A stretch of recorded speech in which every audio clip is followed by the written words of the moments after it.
Hi, I'm Ben. Welcome to my book corner. Today's title I didn't think we'd get into Don't Die July because its initial release date in the UK was set for August, at least that's when I would have received it.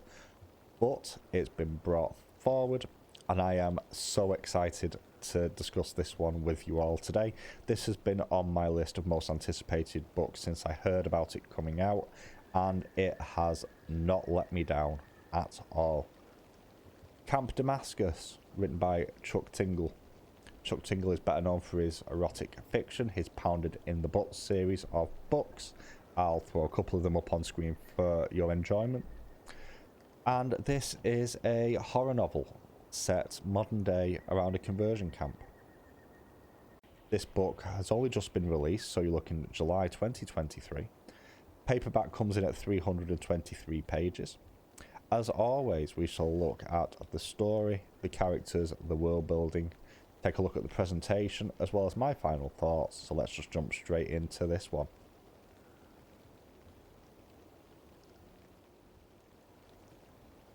Tough one this to talk about without spoiling anything, but I will do my best. So this is first of all set in a little hamlet called Neverton in Montana. And Neverton sits beside Camp Damascus, which is a gay conversion camp that is boasting a 100% success rate of turning people away from their apparent sin. The story itself is told from the point of view of Rose. Rose is going through the back end of her school life. She's 20 years old. She's a member of the Kingdom of Pine community, and members of that community tend to finish school a couple of years later than normal community members.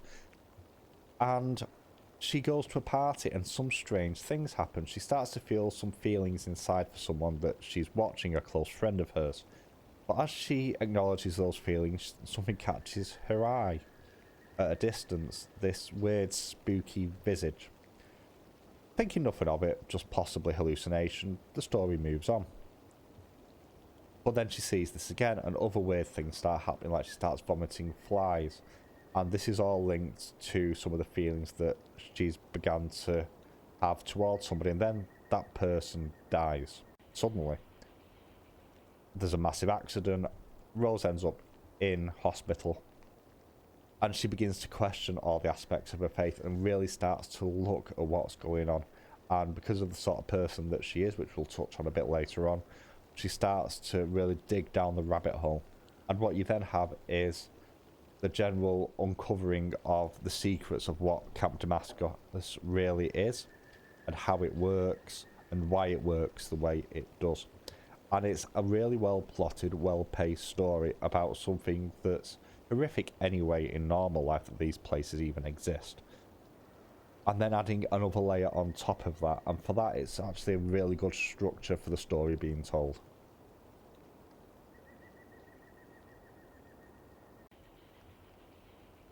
Rose takes centre stage here, and she has a really compelling character arc without her personality actually changing at any point.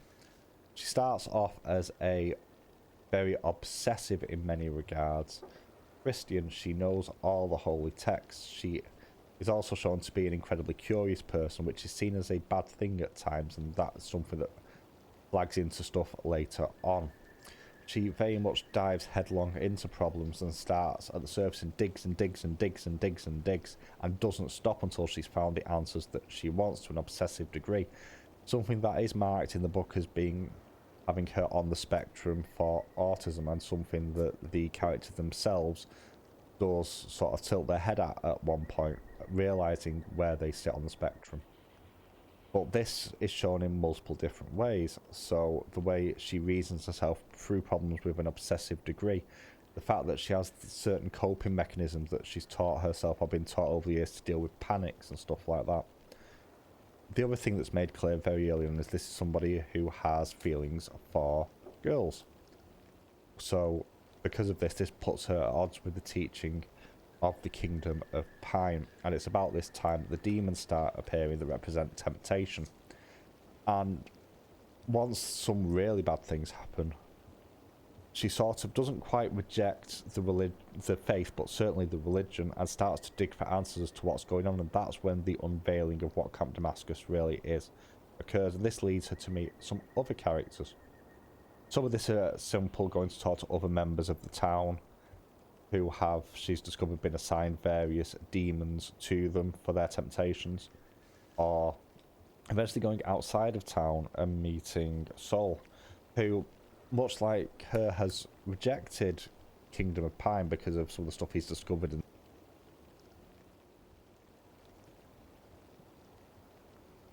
onto world building then. There's a lot here. Obviously this is built up as a very, very extreme version of a Christian sect, almost cult-like, and in fact, realistically you can call this a cult for the way it is. They are led by Pastor Bend, who is very much the on-TV, loud, proud Christian salesman, for want of a better term, who is leading this congregation and leading Camp Damascus and pushing the anti-gay agenda and the fetch them all here and we'll cure them of their homosexuality nonsense that unfortunately we do see in real life. And this does show the dangers of how weaponized belief can be. The other thing this does a really good job of, though, for me personally, is separating religion and faith, because they are two very different things that people get mixed up. And the example of this is with Soul.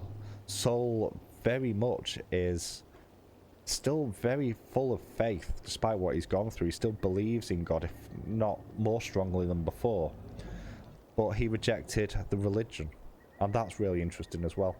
And you get a good look at how Neverton itself is put together and how religion and the Kingdom of Pine controls so many aspects of their life in such a militant way that it's actually, in many ways, that's the most terrifying thing, that places like this can and do exist throughout the world.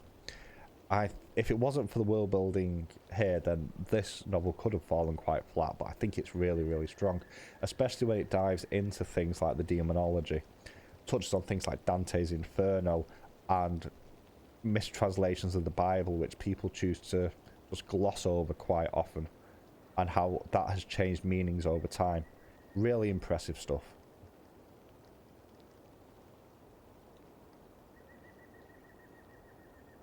Starting with the front cover, and I love the colour change that you get through the front cover from top to bottom, as it starts off by depicting yellows and oranges of sort of the Montana sunrise or sunset over the mountains, before hitting the face of the woman screaming as flies spew forth from her mouth, before hitting the really, really black and red dark atmosphere of the camp itself, with the blue haunting light coming out of the cabin. That's really, really good. I love the cover of this. I think it's amazing. In terms of pacing and plotting, and actually I think that this is incredibly strong. The simple plot line is a plot line of self-discovery, and that is really well done, but the pacing is sublime in this one.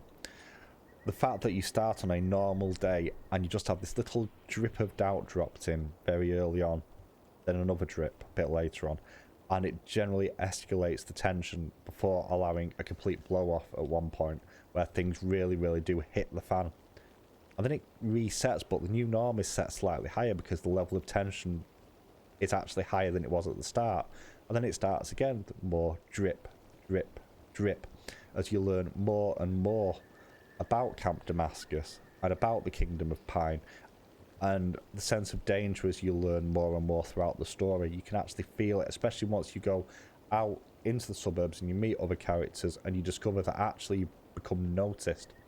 And then once you reach Camp Damascus itself, when you hit the final part of the story and plans start to come into motion, and the sense of danger and actual potential loss at one point, because it does look like you ain't getting out of there, is really, really well done. And is the plotting and the pacing of this is actually perfect for the story that this is telling.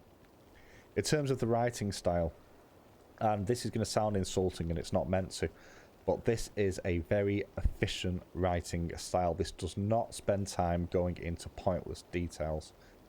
The descriptive work does the job it needs to without being overly embellished, but it gives you enough to be able to envisage the rooms that you're in, because it works on the assumption that, as a rule of thumb, most of us will have seen places like this throughout the world, throughout our normal lives. and it gives you just enough information to conjure those images without going into too much detail. And I really appreciated that because it allows your imagination to take centre stage a bit more, and I think with a horror book that is quite important, because the biggest thing with horror is what your own mind can create, and that helps give you the prompts to create that, and I think that is exceptionally good. I think as a debut into horror, I think this is a really, really strong one.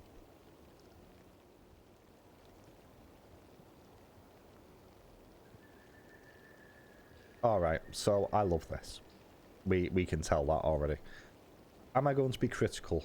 I have a couple of very slight ones. The first one, I don't know how you'd work into it, but I would have liked more interactions between some of the side characters, possibly away from Rose specifically. Now, the drawback with that is this is obviously told from the point of view of Rose, so I don't know how you work that in, but I would have liked to have seen more contact between the side characters specifically. On top of that, I could see some people who like horror in particular finding this to be lacking in description. Whilst I don't think it is, there's a lot of horror titles out there that spend a lot of time creating the whole oil painting before you with their descriptive writing and descriptions of what's going on. This doesn't feel the need to do that. But if you're coming in looking for a very highly descriptive title that paints you a beautiful oil painting, this isn't what this book is about. This is about generating the feelings rather than the imagery. The other thing was, if you were to do those two things, it would possibly ruin the most important thing about this book and the best thing about this book, and that is the pacing.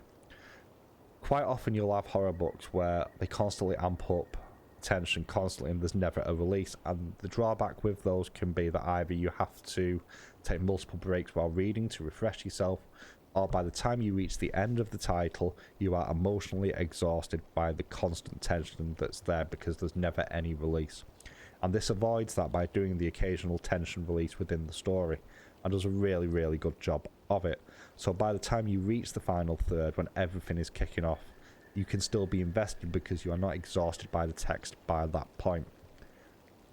On top of that as well, this does have the subtext of the dangers of fanaticism and extremism in there.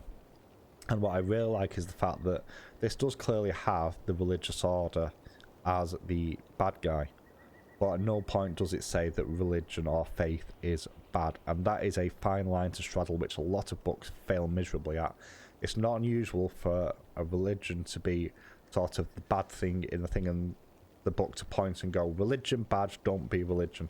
This doesn't do that. This has a character that went through all the stuff they went through and actually feels closer to their faith in God than they did beforehand. This is very much a warning about extremism and fanaticism in general, and especially with the world going the way it appears to be at the moment, those two things are very real threats in everyday life, and the dangers that extremism can pose to just ordinary everyday people are clearly shown in here, and I think that's a really important message to take away, as well as the most important one, and that is love.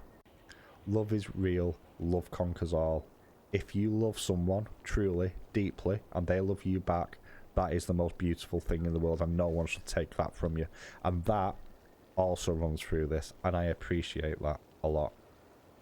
So, for me, S tier, 5 stars, amazing, love this book, really looking forward to it, didn't disappoint. How often do you get to say that in life? But have you read this or any of Chuck's other books? If you have, or you have any recommendations, let me know in the comments below. I'll catch you all next time.